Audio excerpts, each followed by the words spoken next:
Kurungamira ARIMU aja Kenya niru Kenya National Union of Teachers KNUT ni ruritie ARIMU kuongerwa micara nuntu wa wingi bwa ngugi iria bari nayo KNUT nendekithitie mpongeri ya gicunji kia 60 kuma KURINGANA akiama baba bakiuga ngugi ya ARIMU iria akwi kuongereka nuntu bwa aritwa baria batonyete grade 7 kwambiriria mwaka twitite.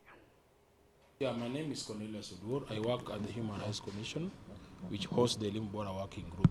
An ideal situation will have been that the report is released for public consumption and consultation before some of these recommendations are actually implemented the same way we see them. So we are concerned as ARIMU Bora that this report is already being implemented without adequate public participation, and that goes against the very constitution that we passed in 2010. And we are asking the Presidential Working Party, as a matter of principle, to consider releasing this report officially to the public, so that even as they set out to implement some of the provisions, the public and other stakeholders in education have an opportunity to give feedback. At the moment, we are worried. Those children with special needs who are in class, the few that are in class don't have teachers. And those who have teachers don't have skilled teachers. And we're looking at the space that these children are in is not safe for them. We're asking government to actually ensure that these children have skilled teachers. We saw the other day TAC recruiting teachers, and it forgot teachers who can help learners with special needs when they did the first recruitment for JSS.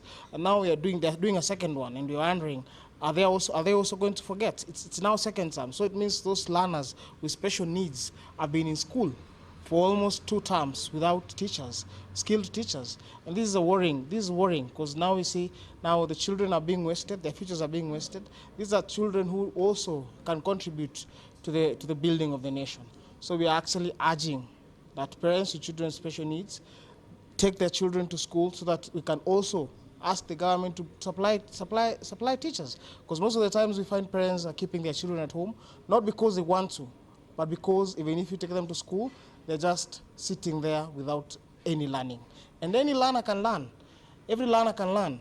It just depends with what they learn and how the speed of learning. So every child can learn something. Even if it's very small, at least they learn something that can actually help them to become productive in the future.